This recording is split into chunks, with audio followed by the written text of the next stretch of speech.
بسم الله الرحمن الرحيم إن الحمد لله نحمده ونستعينه ونستغفره ونؤمن به ونتوكل عليه ونعوذ بالله من شرور أنفسنا ومن سيئات أعمالنا من يهده الله فلا مضل له ومن يضلل فلا هادي له وأشهد أن لا إله إلا الله وأشهد أن محمدا عبده ورسوله اما بعد.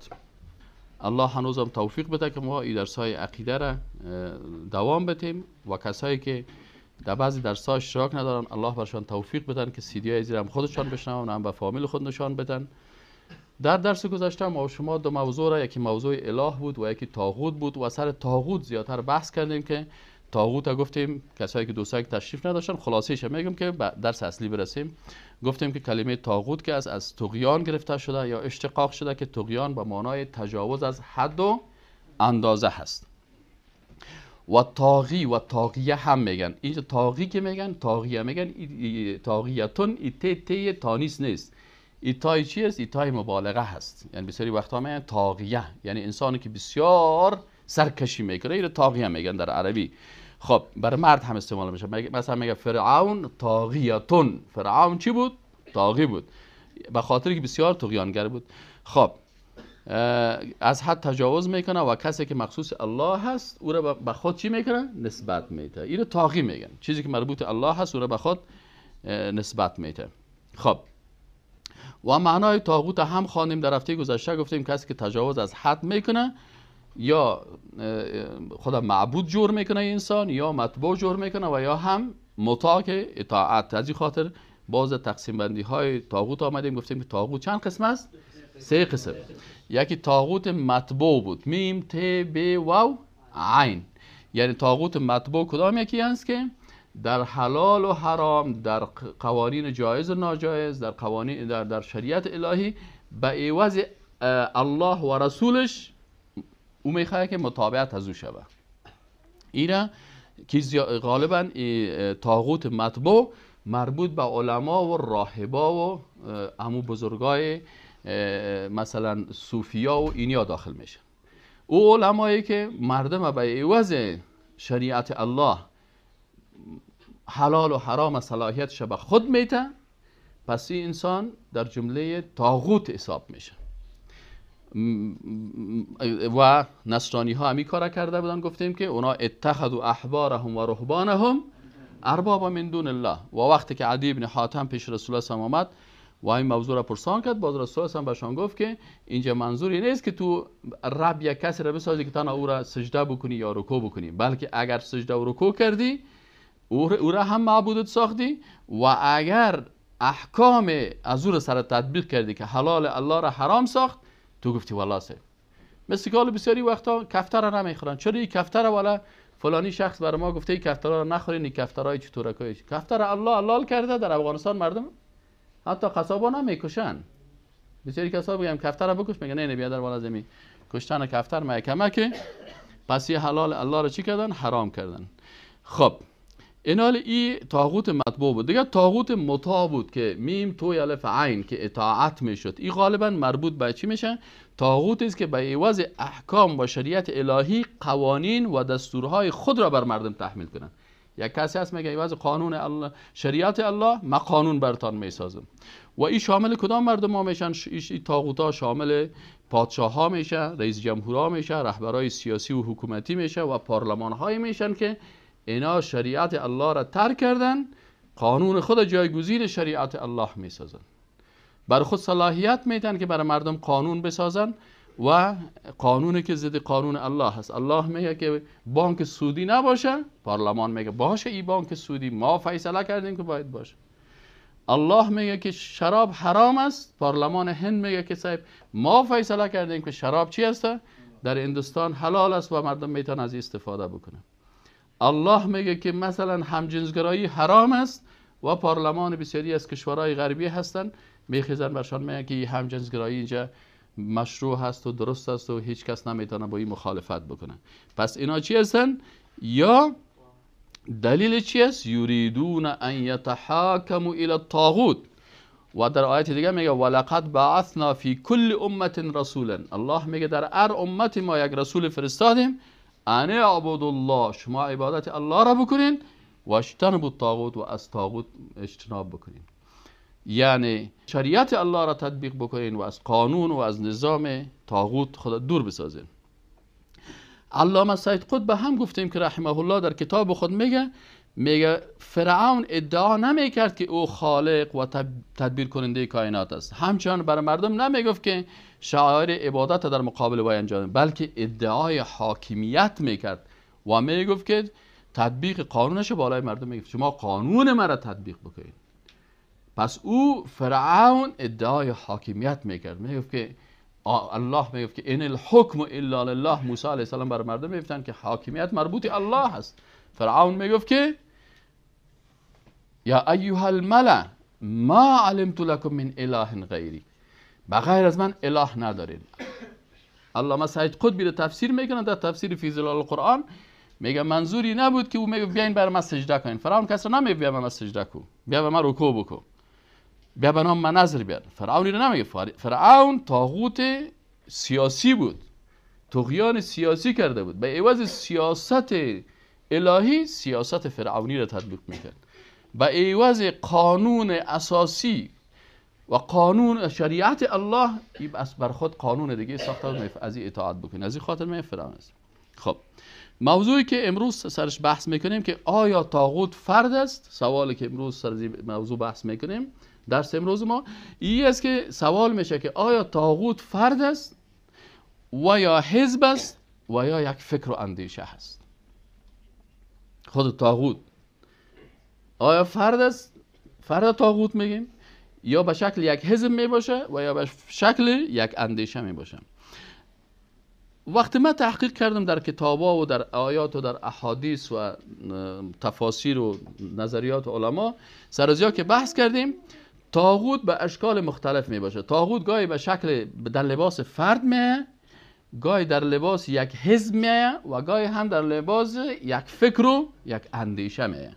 این حال وقتی که فمن یکفر بالطاغوت میگه، پس تو باید از طاغوتی که به لباس فرد هست به او هم کافر شوی، به او حزب طاغوتی هم کافر شوی و به او اندیشه طاغوتی هم کافر شوی. متوجه هستین؟ خب آل طاغوت در لباس فرد چه قسم است؟ یکی از علما چی میگه؟ میگه و الطواغیت کثیرون، میگه طاغوت ها بسیار زیاد هستن و رؤوسهم خمسه، در رأس این طاغوت ها میگه 5 نفر هستن. 5 شخص معرفی میکنن در لباس فرد که آمدن. طاغوت ها میگه فردی بسیار زیاد است، لکن در رأس از یا 5 کس است که ما براتون معرفی میکنم. ابلیس و لعنه الله، اولش کی است؟ ابلیس است. دومش کی است؟ و من عبد و هو راضن، کسی که عبادت شوه و او راضی باشه. مثل که در جمعه گذشتم یکی از دوستان که 6 بود باز آمد این نقطه را گفت که یک کسی که عبادت شوه و امی شخصی که عبادت میشه از عبادت خودش چی باشه؟ راضی باشه. معنای این کلمه چی است؟ یعنی بعضی کسا از خودشان قرار در چوکی 6 اما تو در مسند، باز این مردم یکی میحسب در زیر پای از این شکل عبادت برای یا رکوع میکنه یا سجده میکنه و این قرار 6 و بسیار خوشحال از دیگه قرار 6. باز این کسی که پیشش عبادت میشه و راضی هست از این کار، این طاغوت است. اما بسیاری وقتا که یک کس فوت کرده در زندگی خود راضی نیست، اما بعد از مرگ شیره به عبادت گرفتن، بازی طاغوت گفته نمیشه، چرا او طغیان نکرده. همین کسایی که قبر پرستی میکنن، مرده پرستی میکنن، یا مثلا نصرانی ها میخیزن به عیسی مسیح سجده میکنن. عیسی مسیح در زندگی خود راضی نبود، اما اینجا طاغوت کی میگه؟ میگه کسی است که عبادت شوه و از عبادت خود چی باشه؟ راضی باشه. یعنی خودش 6 کلگی رو میبینه، در حالی که مثلا حال علمایی که بسیار با تقوا و ما شما رو نگفتیم که این حنا نکنین؟ ها؟ نگفتیم این حنا نکنین؟ بگوین گفتیم اینطور یا نه؟ این چای صبح نخوردین؟ گفتیم نگفتیم؟ گفتیم نه که نکنین برای ما این حنا؟ حتی گفتیم دو دسته برای ما دست نتین، نگفتیم براتون؟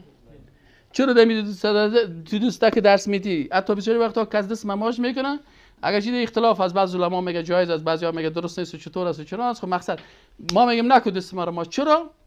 برای تو اگه ضرر نرسید به من ضرر رسید. چرا که دسماش کردن غرور زیاد میکنه برای جان مقابل، نفست طغیانگر میسازه. متوجه هستین؟ پس این حال دوم قسم طاغوت کی است؟ اول ابلیس بود، دوم کی است؟ و من عبد و هو راضٍ، کسی که عبادت شوه و او چی باشه؟ راضی باشه. سوم قسم طاغوت چی است؟ و من دعا الناس الی عبادت نفسه. سوم طاغوت کی است؟ کسی که مردم به عبادت خود دعوت کنه. او دومیش دعوت نمیکرد. مثل که اگه تا میگه صاحب ما خب پیش فلانی میرفتیم و خودش خب بیچاره نمیگفت، او قسم دوم طاغوت است. میگه بزرگوار صاحب خوشیشته بود و خب ما را نگفته بود، خب مردم میکردن.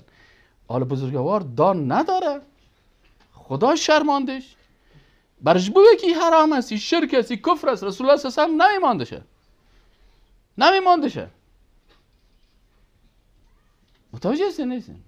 حالا دان نداشت، وقتی که او میکنه عمل شرکی و شرک‌آمیز پیشیدی میکنه، برای رکوع و سجده میکنه و خود ذلیل میسازه، برش بگه برادری کار نکن، این کار زشت است، این حرام است، این ناروا است. اما وقتی که خدا چوب گرفت، یعنی چوب گرفتن، ایده طاغوت داخل شد. این قسم دوم طاغوت است. قسم سومش کدام یکی است؟ که علنا مردم میگه که بیاین این کارا بکنین به عبادت ما الی عبادت نفسه. این چی شد؟ این چهارمش سوم بود. چهارمش و من ادعا شیئا من علم الغیب، کسی که ادعا کرد یک چیزی از علم غیبه، از علم غیبه. جادوگر وقتی که پیش میری ادعای علم غیب میکنه نمیکنه؟ میگه که من سبا روز خانه تو 5 تا بچه میشه، از کجا پیدا کردی؟ نمیگه که مثلا ستاره تو آتشی است، ستاره تو خاکی است. میگه نمیگه؟ حالا وقتی که نمی نفر که ادعای علم غیب میکنه، این هم طاغوت است. اکثرا فالبینا و تعویضگرا و جادوگرا و این مردم ها میگن. و پنجم قسم طاغوت فردی که است و من حکم بغیر ما انزل الله، کسی که در رهبریت قرار بگیره و بغیر آنچه که الله نازل کرده حکم بکنه، این هم در جمله چی است؟ طاغوت ها هست. پس این طاغوت های فردی هست. دلیل که ما میگیم که این 5 قسم طاغوت ها هست، میگیم دلیلش از قرآن و از سنت چی است؟ اول که ابلیس است. دلیل چی است؟ علم اعهد الیکم یا بنی آدم الا تعبدوا الشیطان. الله گفته شما شیطان چی نکنین؟ پرستش نکنین. چرا شیطان پرستش میشه؟ او یک طاغوت است. دلیل ای که حکم طاغوت ظالم تغییر دهنده احکام الهی ای کدام است؟ علم تر الی الذین یزعمون انهم آمنوا بما انزل الیک و ما انزل من قبلک یریدون ان یتحاکموا الی الطاغوت. اینجا هم موضوع چی شد؟ تحاکم به چی شد؟ به طاغوت شد. به این شکل این چیزای از این است. خب نوع دوم طاغوت، نوع اول در چی بود؟ در لباس فرد بود. نوع دوم طاغوت در لباس چی هست؟ در لباس حزب و گروه هست. بعضی احزاب از احزاب طاغوتی است که در این حزب شریک شدن اطاعت از طاغوت است. کلمه میخوانه و عضو از این حزب است. حالا بعضی اوقات شما ببینم کسایی که در احزاب طاغوتی هستن، نه میگه برادرای عزیز در پیشانی ما نوشته نیست که در پیشانی تو لا اله الا الله نوشته است، در پیشانی ما لا اله الا الله نوشته نیست. ما نماز میخوانم، ما روزه میگیرم، اما عضو حزب دموکراتیک خلق افغانستان هستم. میگه نمیگه؟ حزب دموکراتیک خلق افغانستان که پرسانش میکرده که شما با کدام سیاست و کدام قانون، میفرما صاحب از مارکس و انگلس و لینن پیروی میکنید. شما امی عکسای ببرک کارمل ببینین که در بالا سر کلش عکسای کی هستن؟ 3 دانه کلگک هاست. تو دیدین؟ یکیش از مارکس است، یکیش از انگلس است، یکیش از لینن است. خیلی پیشانی تو که لا اله الا الله نوشته نیست، چرا در بالا سر کلیت لا اله الا الله را نماندی؟ متوجه هستین؟ شما این بیانیه از یارا ببینین در این وقتی که یا قدرت داشتن همین کمونستا، این گپایی که نجیب میزنی در وادی است که شفتر شد، کاکایش رفتن، روسا رفتن، باز گدا اگر تواضع کند خوی است. در وقتی که دکتر نجیب رئیس امنیت، رئیس خاد بود و در وقتی که نجیب قدرت داشت و روسا اینجا وجود داشتن، در این وقت شما سعی کنین که اونا چی میگفتن. در وقتی که مبارزه میکردن در پارک زرنگار، وقتی که بیانیه میداد، اونو بیانیهشون بشنوین. متوجه هستین؟ در اونو بیانیهشون شما ببرک کارمل که رهبر دکتر نجیب بود، او را ببینین که وادی که بیانیه میته و نجیب پیش روی شیشته و یکی از اسکرایش است، یکی از قماندانا و صاحب منصبایش هستن، ببین که رهبر جبال سر خود در اون وقت عکسای کی را نصب کرده. یک فیلم از شما همین 2 روز پی در پی، این فیلم شما یک مرتبه سیل کنین و وقتی که یا بیانیه میتن ببینید که در بالا سر، اگر مثلا مسلمان است در بالا سر خود چی را باید نوشته کنه؟ لا اله الا الله را نوشته کنه. پیشانو مهم نیست، در بالا سر کلیت نوشته کنه. اما تو در بالا سر کلیت عوض لا اله الا الله عکسای مارکس انگلس لنین نمیمونه. چی مونه؟ یعنی ما از لا اله الا الله پیروی نمیکنیم، از اندیشه های چی پیروی میکنیم؟ این از این خاطر اینی احزاب طاغوتی هست. بسیاری از احزاب که هست مثل احزاب سوسیالیستی، احزاب کمونیستی، احزاب سیکولاریستی که میگه که سیکولارها چی میگن؟ جدایی دین از سیاست. این کی میگه؟ یکی اساسات سیکولاریسم است. دینه که از سیاست اوسو کردی، پس در سیاست چی است؟ قوانین است نیست، دولت است نیست، حکومتداری است نیست، قوای پارلمانی است، قوای تنفیذی است، قوای اجرایی است نیست. وقتی که از کل از سیاست اوسو کردی، باز خیلی در اینجا حکم کی میچله؟ تو خود دین اوسو کردی. پس این نظام سیکولاریستی، حزب سیکولاریستی، حزبای دموکرات که میگن سوسیال دموکرات و لیبرال دموکرات، باز دو تقسیم شدن. یه احزاب دموکراتیک کسایش که به شکل روسی و مارکس انگلس لنین نمیگیرن، یا سوسیال دموکرات هستن. این احزاب دیگه که بعد از ژان ژاک روسو و سارتر و دیگرها اروپای غربی مربوط اروپای غربی میشه، بازی‌ها رو چی میگن؟ لیبرال دموکرات میگن. اینا کل از احزاب طاغوتی است، به خاطر از اینکه یا در سیاست قانون الله را کاملا قبول ندارن. احزاب سیکولاریستی، احزاب نشنالیستی، پشتونخوا و افغان ملت و ستم ملی و اینمی احزاب که از حزب بعث که مثلا صدام حسین و این بشار الاسد پدرش که حافظ الاسد نام داشت این ساخته بود، و این حزب بعث که مثلا حزب که جمال عبدالناصر داشته، مثل همین احزاب از اینا کلش احزاب قومی هست. معمر القذافی قومی هست. اینا اساس حزب از اینا و گروه از اینا چی بود؟ به عوض از این ان اکرمکم عند الله اتقاکم قبول نداشتن. اینا چی میگفتن؟ عرب قوم پرست چی میگفت؟ میگفت ما میخوایم که امو قومیت عربی خدا سر زنده بکنیم. قبل از اسلام دو بچه صدام حسین قصی و عدی نام داشت. بازی میفتن این نام‌ها رو چرا ما نمیگیم؟ به خاطر که این نام‌های عصر جاهلیت است. این محمد و احمد و این نام‌های دیگه که هست یا نام‌های بعد از اسلام است، ما قبول نداریم. اون نام‌های قبل از عصر جاهلیت. امیل بشار الاسد وقتی که مردم میگن که لا اله الا البشار. امروز از سوریه این غضب الله که سرشان نازل شده، خب به خاطر این نمی هست که عسکر سوریه چی میگه؟ لا اله الا البشار ولا رسول الا البعث. حزب بعث میگن. بعث چی معنی؟ زنده شدن. میگه عرب ها مردن، ما رو دوباره زنده میکنیم، عصر جاهلیت پس میاریم زنده میکنیم. حزبای همین معمر القذافی ما به چشم خود دیده میشن، هیچ گرایشی به اسلام نداشت، فقط قوم پرستی. امروز در افغانستان پشتونای قوم پرست که قومای ما هست، ما پدرخیل ما پشتون است، مادرخیل ما تاجک است، ما زردوش هستیم.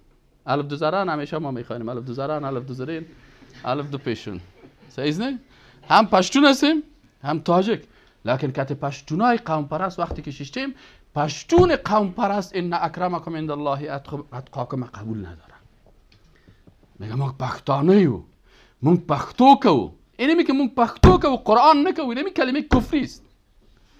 و ما در اکثر مجلس هایشان گفتیم ششتیم کتن ششتیم و اورورا دا کنده دسی که و دسی. نه استاد دلته به مونږ قرآن و سنت دلته مو وایه، دلته پښتو کوو. گفتیم خلاص که پښتو کوي، قانون پښتو، قوانین پښتو که مثلا یه سه دختره بدی، قانون جاهلیت قبل از اسلام است، قبل از اسلام است.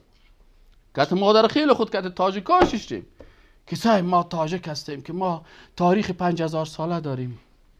آهو ماشاءالله.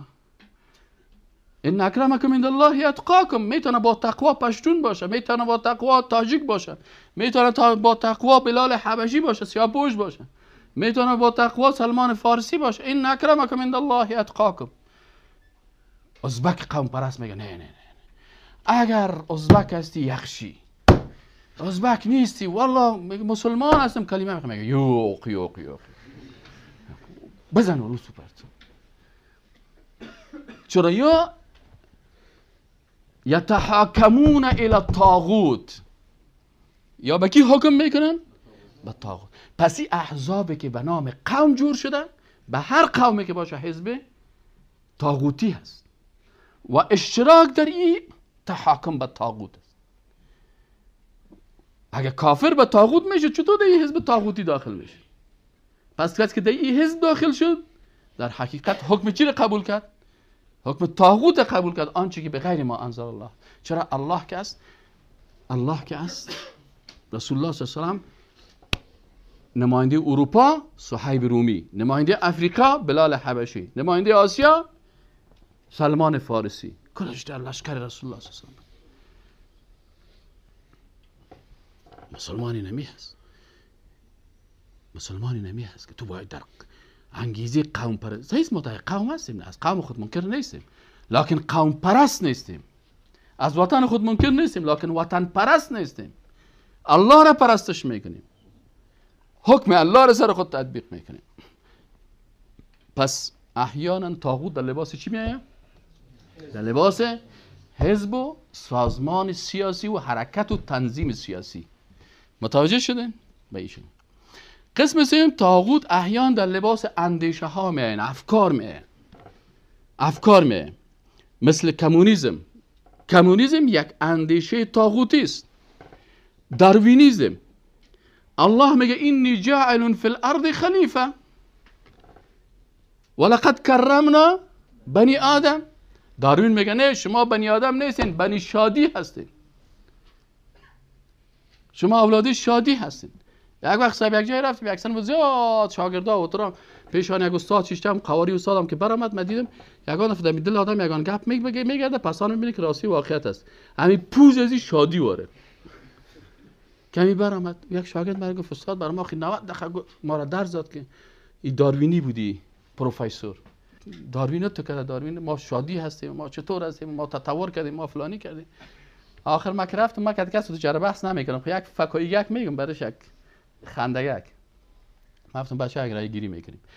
کسی که مادر کلان و پدر کلانش شادی است، یا مادر کلانش انسان بوده پدر کلانش شادی بوده، شامپانزی کتش ازدواج کرده، از اوی صاحبی نمی فیلسوف برآمده اینجا آمده برای ما میگه که چه شادی هستیم. اما از کسی که پدر کلانش آدم علیه السلام بود، مادر کلانش بی حوا بود فرق میکنه. یک رای گیری میکنیم کی مادر کلا، کی باور داره و ایمان داره که پدر کلانش آدم علیه السلام است و مادر کلانش بی حوا. کل مؤسسین دست خدا بالا که گفتن صاحب ما. کی گفتیم خیلی کی هست که پدر کلانش شامپانزی بوده و مادرش شادی، قومش هم شادی خیل، شامپانزی خیل، هیچ کس دست خدا بالا نکرد. پس گفتم همین بیچاره که گفته بود یک شادی آمد یک نیم ساعت ملاقق زد، با خدا زدگان ستیزه مکن که خدا زدگان را. سبحان الله. اگر عبادت الله را کردی الله تو عزت میدید که پیش کل مردم ها با عزت میباشی.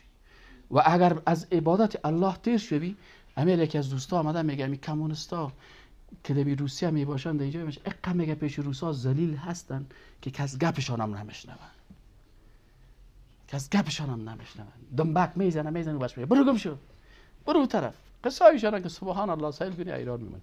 اما کسی را که الله عزت داده که همه تو بری تا ایران همه برد خودمی امریکایی می والله استاد ما بسیار به شما احترام میکنیم، ما فلان میکنیم، ما فلان. ما گفتیم به احترام تو ضرورت نداریم.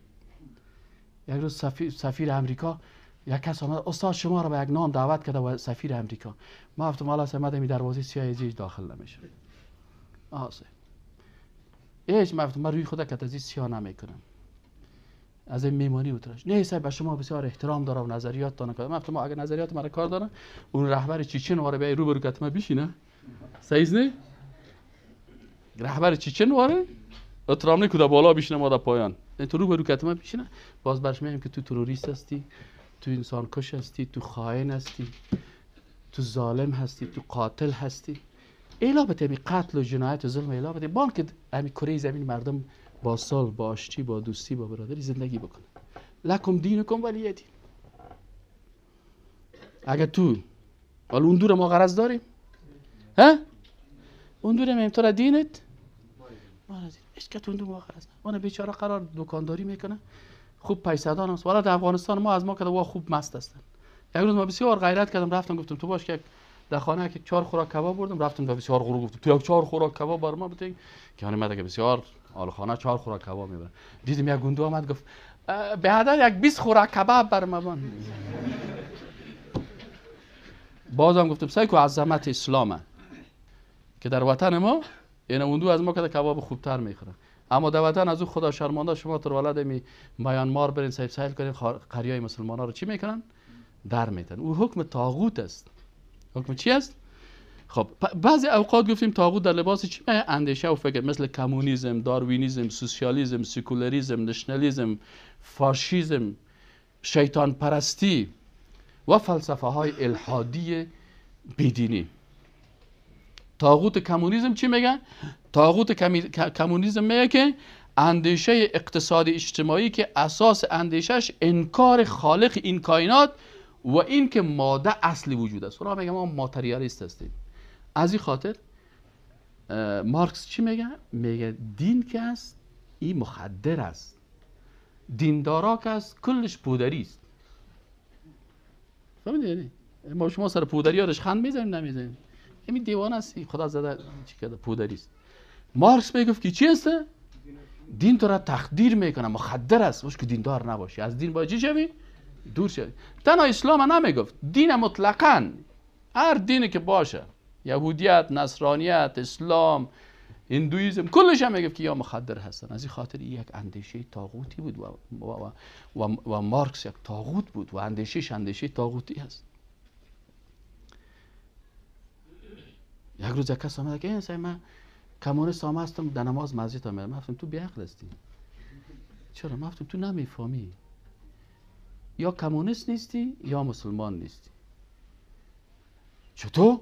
گفتم اگر کمونیست شی مسلمان شده نمیتونی. چرا که مارکس میگه که دینداری باید نباشه. پس تو به اساس اندیشه مارکس باید دیندار نباشی. او وقت تو کمونیست شده میتونی. اگر کمونیست شدی مسلمان شدی باز کمونیست شده نمیتونی. چرا تو که مسلمان هستی تو باز گپ از رو رد کردی میگن دین خوب چیز است. اسی خاطر بعضی کسا وقتی که استدلال میکنن او هم اندیشه را نمیفهمن که اندیشه طاغوتی هست. داروینیسم چی میگفت؟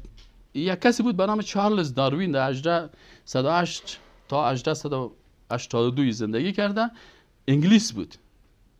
او هم میگفت که همه چیز طبیعت پیدا کرده. به اساس چی؟ به اساس قانون تطور. او همیشه میگفت که هر چیز بوده و خود به خود خودش هم تو تغییر کرده. یعنی مثلا میگه که صاحب این دواخانه که رفتی، یعنی یک گپ لودگی، میگه صاحب این کامپیوتر کسی یعنی تو یک قوطیک بود این تو موبایل واره. بازی موبایل چند وقت بعد یک دنبک کشید، بازی رو نامش ماندن لپتاپ. بازی سر به خود دیگه هیچ کسی رو غرض نگرفتن. به حساب داروین دیگه موبایل سر به خود چی شد؟ لپتاپ شد. باز از این چند وقت بعد آمدن که درش دازم برآمد. اوه سر به خود تطور کرد، باز یک پیشرفت دیگه کرد. باز یک پیشرفت گرفت، ای ویندوز هم آمد. باز اکسل هم آمد. دیگر روز آمدی که سر به خود پاورپوینت هم آمده. دیگر روز سر به خود سعی کردی کلیپای سا دایام سر به خود دیگه بود دیگه. هیچ کس غرض نگرفته. من گفتم خیلی به حساب ازی که باشه آدم دیگه هیچ لپتاپ چی بخره برای یک موبایل 500 روپیه بخره در یک اتاق بانش چند وقت بعد دیگه سر بخود چی کنه 10 سال بعد بره که کلش لپتاپ شده موبایل فروشی شده. اینی اندیشه داروین است که اینه هیچ عقل قبول نمیکنه. لکن بعضی مردم ها هست سبحان الله برشان. دیگه فلسفی وجودی هست، بنیانگذار از او سارتر است. سارتر چی میگه؟ میگه انسان که از آزادی مطلق داره، هر چیزی که میخوای انسان بکنه و هر قسم که میخوای جهانه. حالا اکثر نمی غربی ها کس از فلسفه سارتر پیروی میکنن و آزادی مطلق بر انسان ها میدن. ولی آزادی مطلقه که سارتر بر انسان ها میتن و غربی ها پیروی میکنن، وقتی که به انسان آزادی داد، این قانون ازی انسان خود قانون ازی میکشه. مثلا الله میگه ازدواج کن، صحیح؟ در ازدواج تنها موضوع شهوت نیست، در ازدواج که است 10 فلسفه دیگه داره. وقتی که تو ازدواج کردی، اول خو مشکلات جنسی تو ختم شد، حل شد، به عوض طغیان و سرکشی شد. باز که تو ازدواج کردی، به خانواده عمو دختر با عزت برخورد کردی. خانه یگانه که میری نه یگان قریه، حالا میگه داماد ما آمد، بر تو چقدر احترام میکنه. اما کدام وقت سون دخترش بعد بسایل کرده باشی نه، از زدن کرده قریه دواندن زیاد میکنید.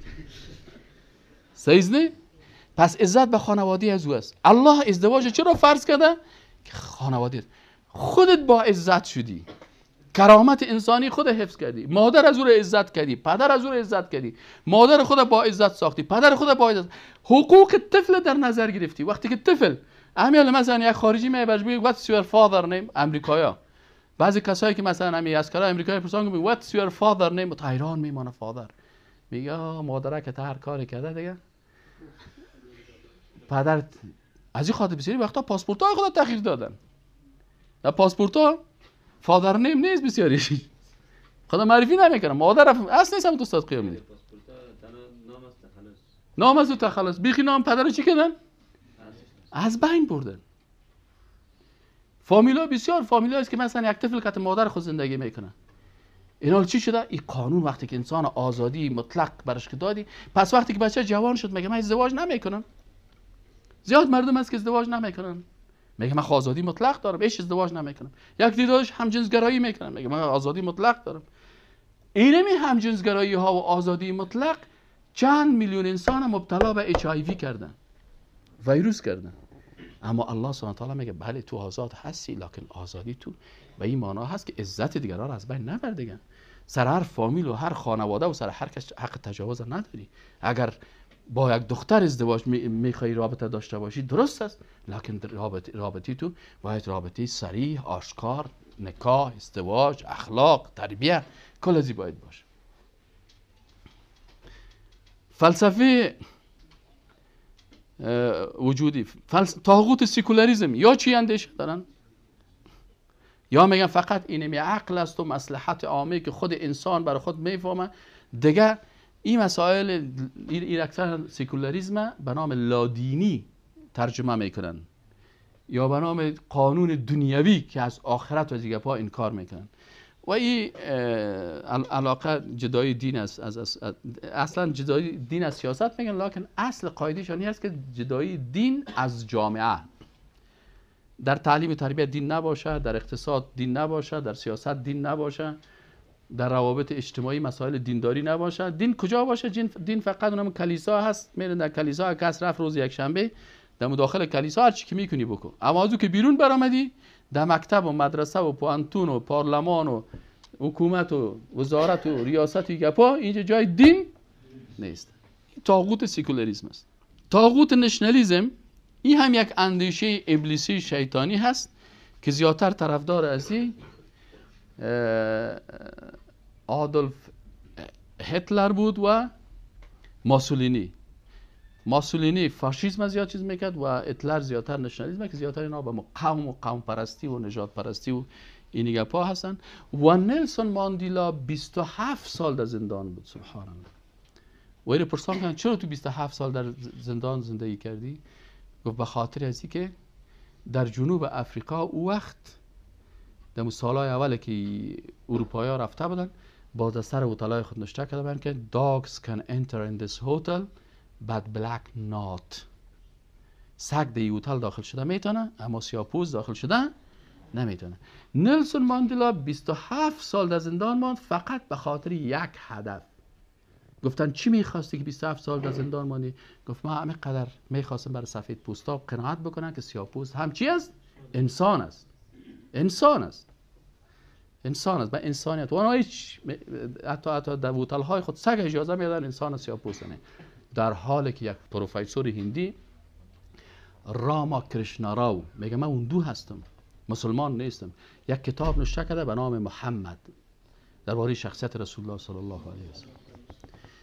این میگه ملل متحدی را که رسول الله صلی الله علیه و سلم ساخته و برنامه‌ای که رسول الله صلی الله علیه و سلم مطرح کرد در روزی که مقدس‌ترین جای برای مسلمان ها او را فتح کردن، در اونمو روز رسول الله صلی الله علیه و سلم یک پیام جهانی بسیار بزرگی برای بشریت داد که در سر بام اما تو جای مقدس سفید پوست بالا نکرد، یک سیاه پوست گفت برو تو سر بام کعبه بالا شو و تو ندای همین نخستین اعلان حکومت اسلامی را تو سیاه پوست بکن.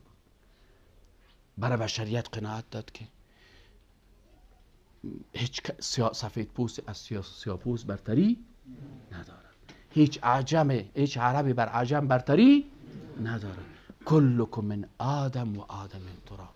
تو سیاه پوست، سفید پوست، سرخ پوست، زرد پوست، کلت ژاپنی، چینایی، اروپایی، امریکایی، کلتان از آدم علیه السلام خلق شدین و کلتان و آدم علیه السلام از خاک بود. پس ما کل ما از خاک هستیم. هیچ کسی به هیچ کسی برتریت نداره.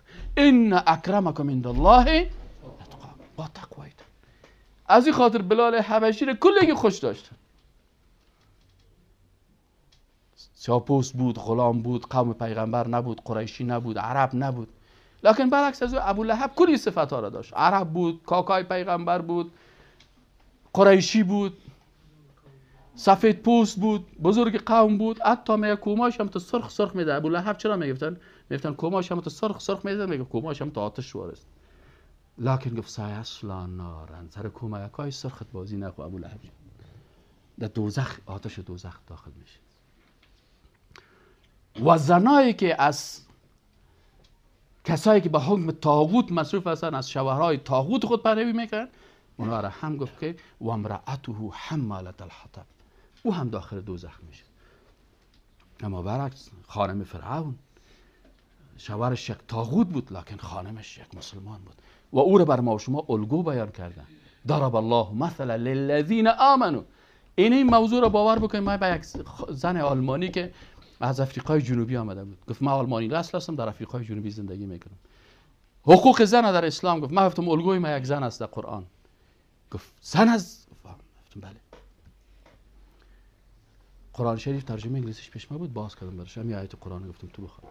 ضرب الله مثلا للذین آمنوا. ضرب الله مثلا یعنی الله نمونه مثال بیان کرده. برای کی؟ برای مؤمنان.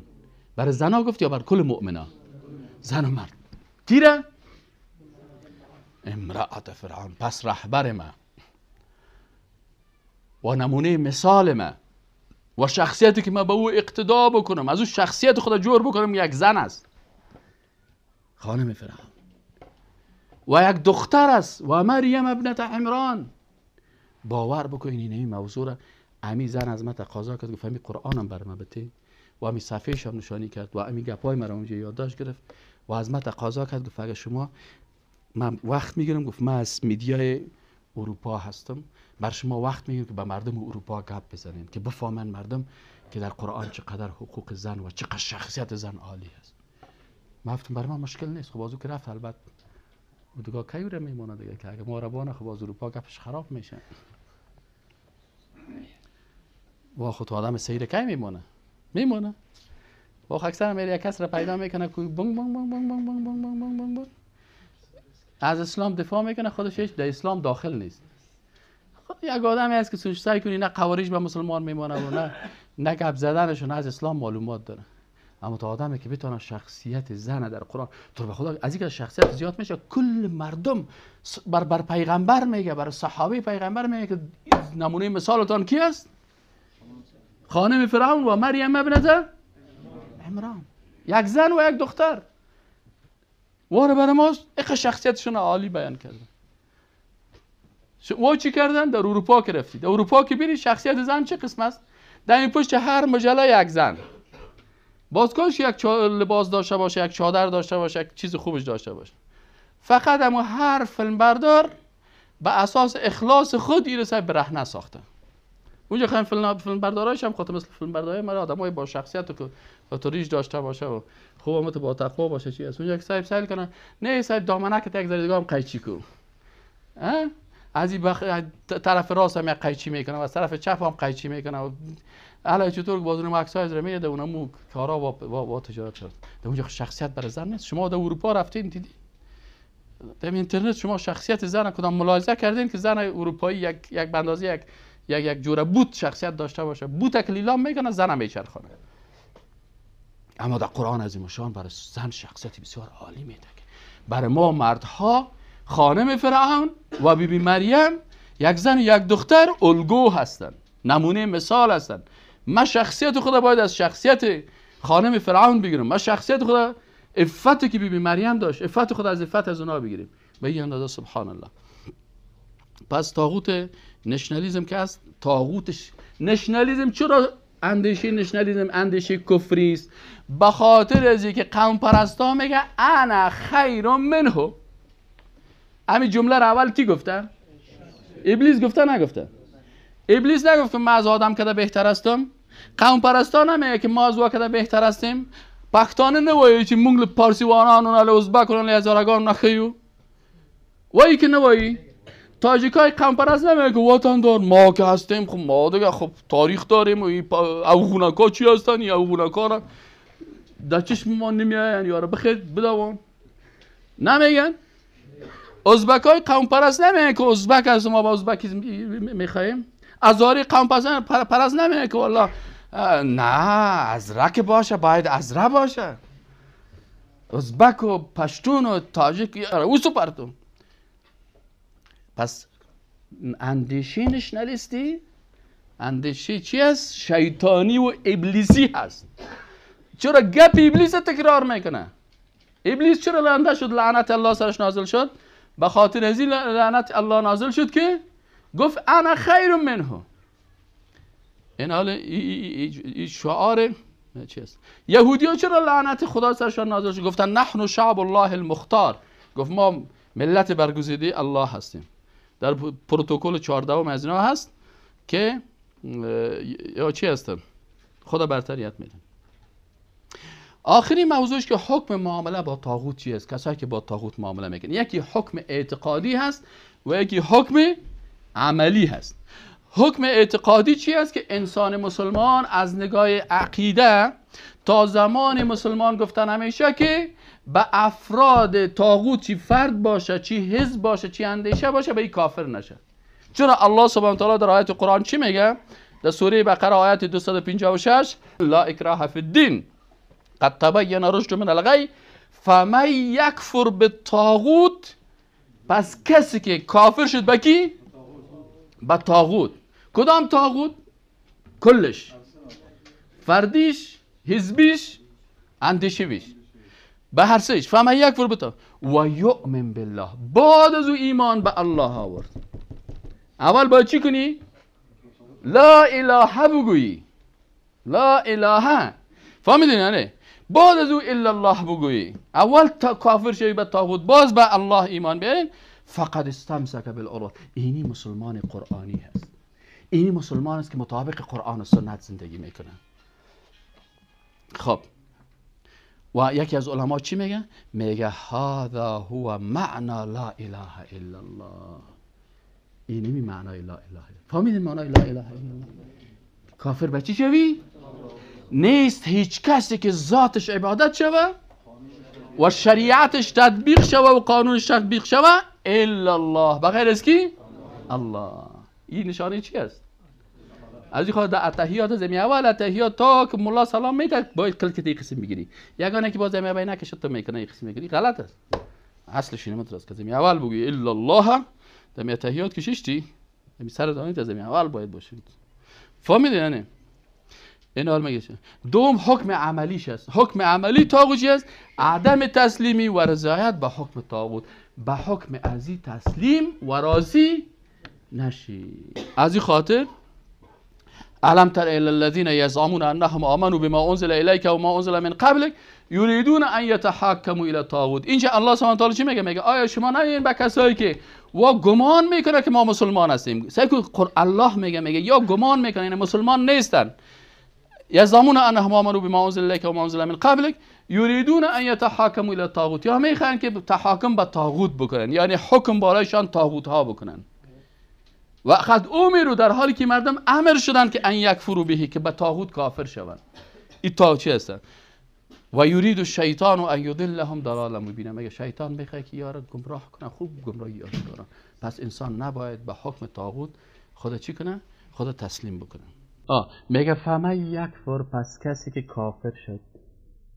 آیت قرآن برای ما شما چی میگه؟ الله سبحانه و تعالی میگه کسی مسلمان وافر قرآن، یکی مسلمان افغانی است، یکی مسلمان تاجیکی است، یکی مسلمان لندنی است، یکی مسلمان قرآنی است. این حال هر کس میگه من مسلمان هستم، لکن اصل مسلمان کدام مسلمان است؟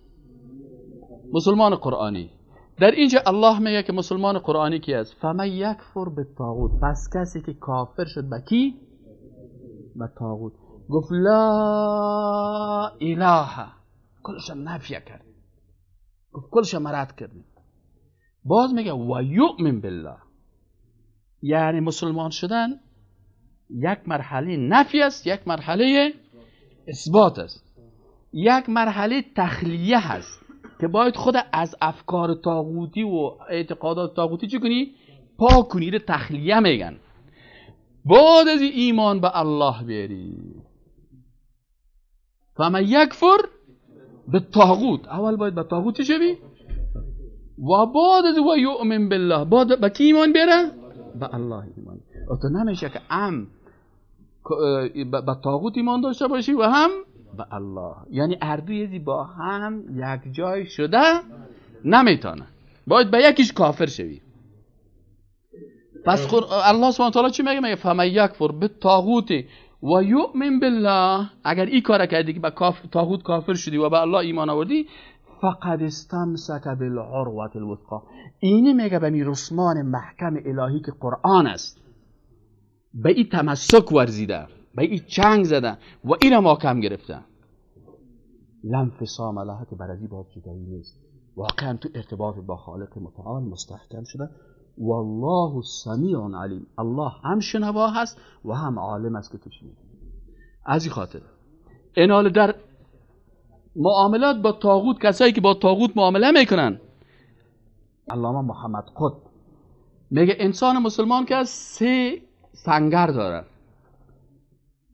یکی سنگرش وطنش است، یک سنگرش جسمش است، یک سنگرش قلبش است. 3 سنگر داره. بعضی اوقات وطن یک از زیر طواغیت میگیرن، بعضی اوقات جسم انسان هم مثل بلال حبشی رو که امیه ابن خلف میگرفت و در سر شکمش سنگ. میگه او هم امکان داره، این هم امکان داره، لکن میگه این سنگر سومی رو باید از دست. و او در کدام صورت میشه؟ در این آیت قرآن تطبیق میشه که علم تر الی الذین، میگه آیه تو ندیدی کسایی را که یزعمون، گمان میکنن انهم آمنوا بما انزل الیک، که ای پیغمبر و ایمان به تو آوردن، به قرآن آوردن، و ما انزل من قبلک، و به آنچه که قبل از توست، یریدون ان یتحاکموا الی الطاغوت، یا میخواین که تحاکم بکنن به طاغوت، حکم طاغوت سر خود تطبیق بکنن. اراده قلبی کردن، چی شد؟ قلبش راضی شد. عملا میخواین به طاغوت چی کنن؟ وقد امروا ان یکفروا به، در حالی که اینا امر شدن که چی شدن؟ به طاغوت چی شدن؟ کافر خود نشد، قلبش راضی است که باید او سر ما حاکمیت بکنه. و یرید الشیطان ان یضلهم ضلالا مبینا، اساسی آیت قرآن. شیطان میخواد که ما را خوب گمراه روشن بکنه، پس از دایره اسلام خارج بشه. مسلمان باقی نمیمونه، قلب خدا به کی وابسته است؟ به طاغوت. اگه قلب یک نفر وابسته به طاغوت نباشه چطور میره به یک اندیشه الحادی تسلیم میشه؟ چطور در یک حزب و سازمان سیاسی الحادی داخل میشه؟ از این خاطر الله چی میگه؟ میگه یزعمون. زعم چی معنی؟ یعنی یک کسی که مسلمان نباشه گمان بکنه که مسلمان است. قرآن خود کلماتش بسیار دقیق است، باید در کلمه قرآن انسان توقف بکنه. باز اینجا یکی از علما میگه ولکن ینبغی، میگه شایسته ای است که انسان بفهمه که من تحاکم الی الطاغوت، اگر کسی به حاکمیت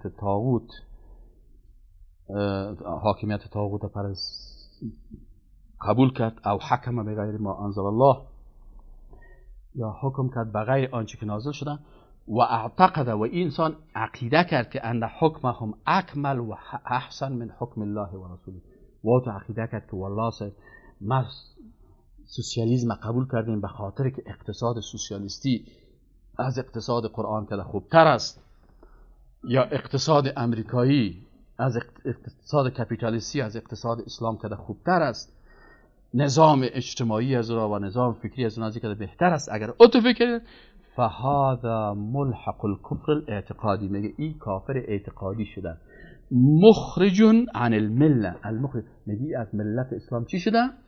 خارج شده. تحاکم به طاغوت کرد و طاغوت از احکام الله کرد. چی فکر کرد؟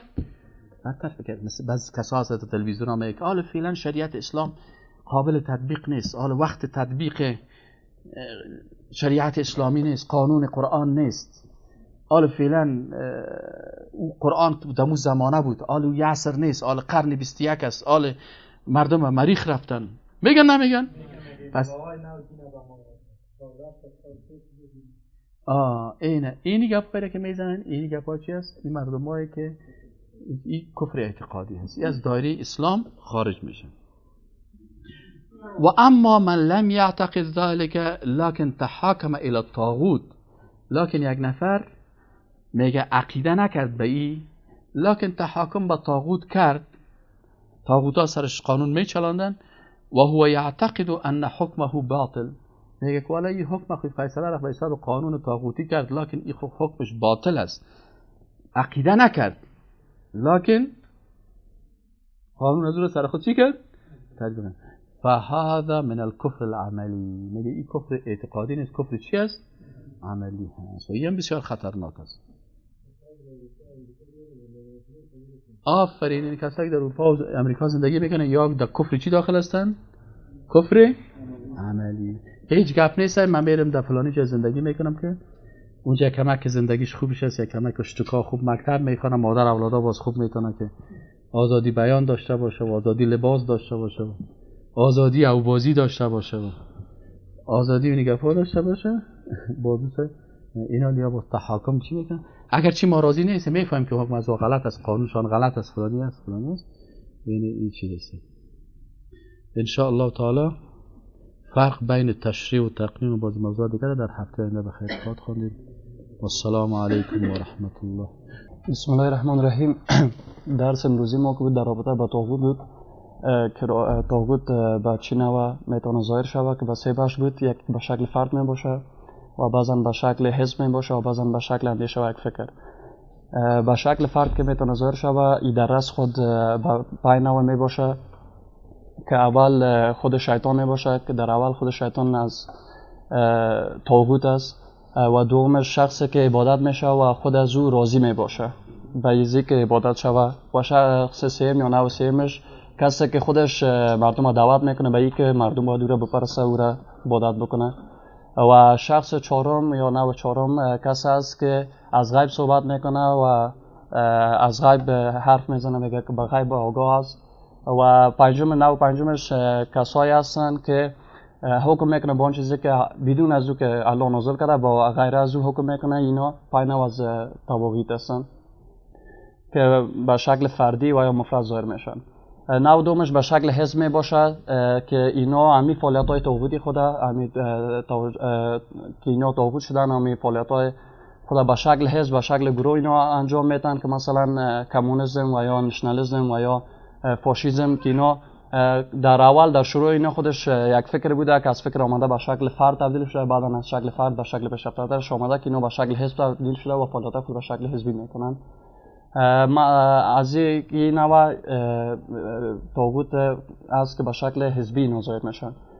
نوع سه موضوع که عبارت از خودش طاغوت که بعضا به شکل اندیشه و فکر می باشه که اینا در شروع است که یعنی در شروع عمل می باشه، که مثلا کمونیسم که میگن که مثلا دین باید کنار بگذارن، از این حرف نگوین، مثلا مانند مارکس، و یا چارلز داروین انگلیسی که میگه همه چیزایی را که ما میبینیم خود از این طبیعت است، یعنی خود به خود ایجاد شده و هیچ کسی نبوده که اینا را خالق داشته باشه، یعنی خود از این تطور کرده و گذشت زمان خود به خود ایجاد شده. و یا فلسفی وجودی که سارتر میباشه که میگن انسان ها خودشان مخیر هستن، آزادی مطلق دارن، هر چیزی که بخواین بکنن، اینا خودشان آزاد هستن.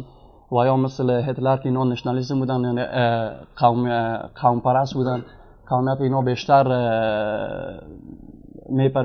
یعنی به اعتقاد داشتن که اینا قوم پرستی خوبتر است. و علامه محمد قطب میگه که انسان سه سنگر داره که اول خودش وطن می باشد، دومش جسم انسان می باشه و سوم قلب می باشه، که طاغوت میتونه در وطن انسان اشغال بکنه یا وطن انسان بگیره و یا در جسم انسان، اما هیچ وقت نباید قلب خود انسان نزدیک بده که نمانه یعنی قلب به اعتقادات طاغوتی گرفتار شود. و حکم از این که چی حکم داره ما باید چی بکنیم از دنیا ما، که جنبه اعتقادی است و یکی جنبه عملی است. که جنبه اعتقادی هیچ گونه نباید ما به این معتقد باشیم که طاغوت بپذیریم و یا در فکر خود جای بدیم و جنبه اعتقادی از این بپذیریم، و یا عملی که آن چیزی که یعنی بدون حکم الله باشه او چیز ما قبول بکنیم و یا راضی شویم به انجامش.